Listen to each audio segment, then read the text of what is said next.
Hey guys, Heretic You here with a quick little, I don't know, introduction video.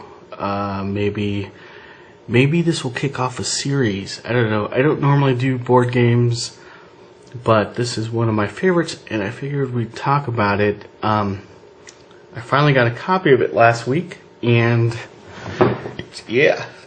So let's do some frickin' Zombicide. It's fine, you know, the song was young, and then he started growing faster. Parents wondered what went wrong, and then he turned into a little monster.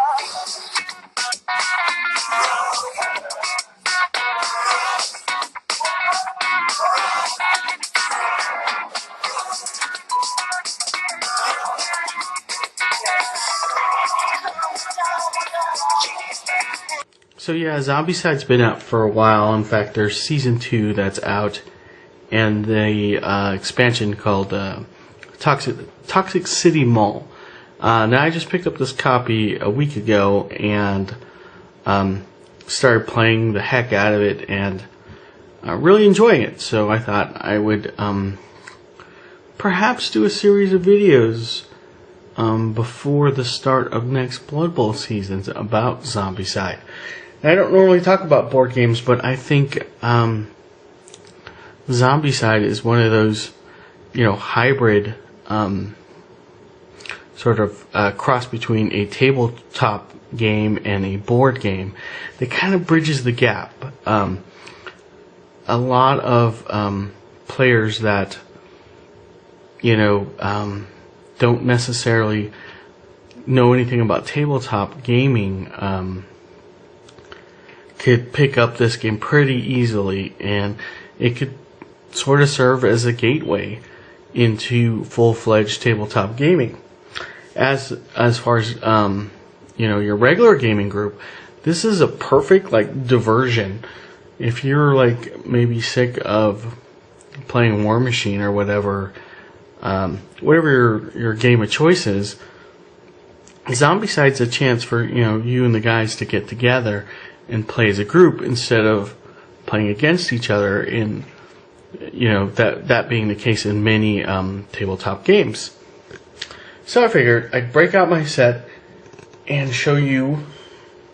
For those of you who don't know about Zombicide, let's take a look at the contents, and then we'll do kind of a brief.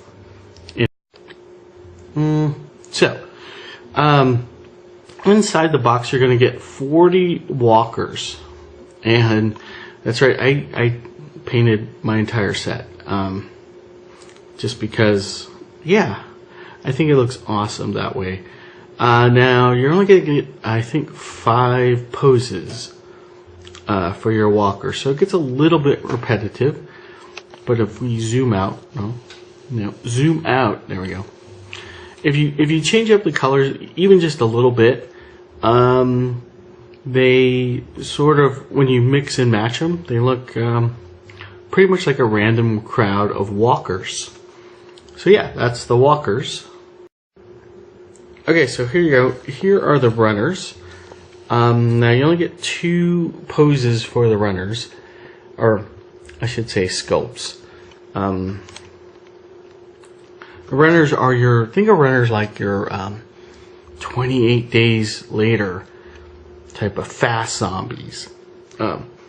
Pretty deadly in the game. We'll get more into it as the series goes on, but yeah, those are your runners. And then the big boys come out in the box set. You're going to get 8 fatties. These are incredibly durable, of course, zombie types. If you've ever played Left 4 Dead or something like that, think of them kind of like boomers, but they don't explode. Okay, when they spawn, they actually bring 2 walkers with them. So for every fatty you get 2 walkers as well.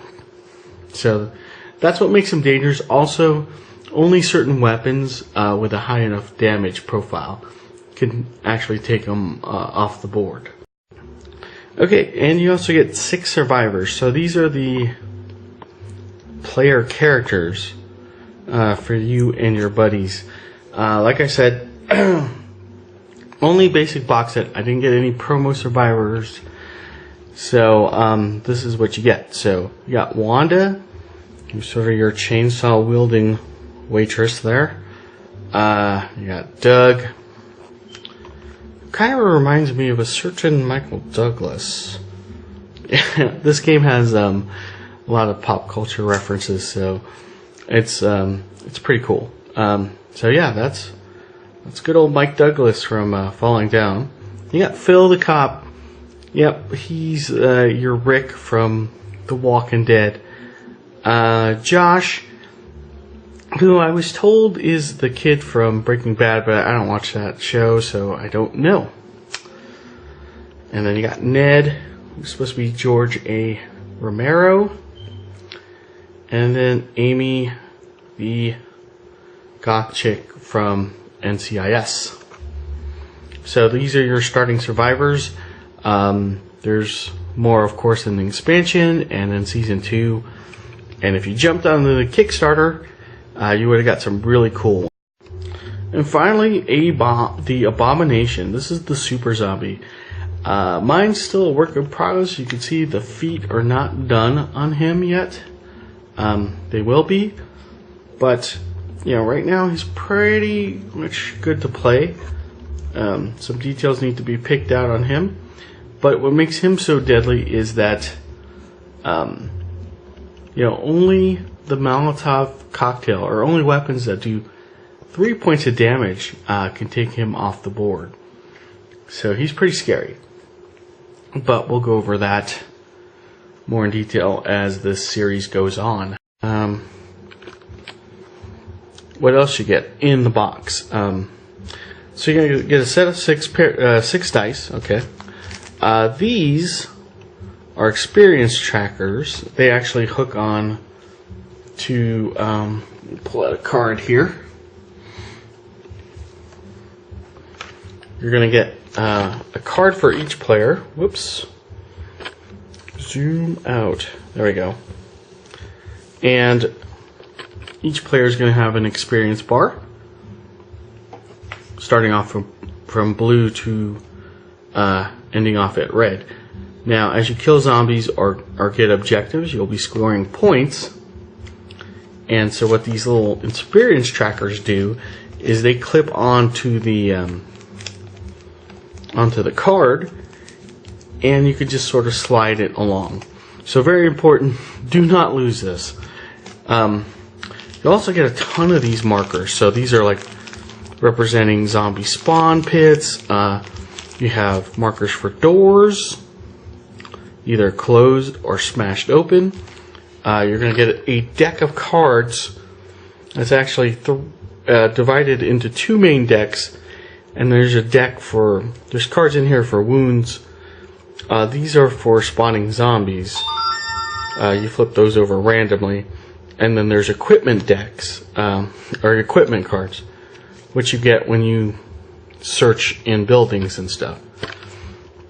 You get little objective markers, and what else do you get? Oh, as far as the punch out goes, you get these little reversible cars. Yes, you can use cars in this game. Might as well show you all the punch outs. So, zombie spawn pits, those are noise markers. We'll go over what those do later on.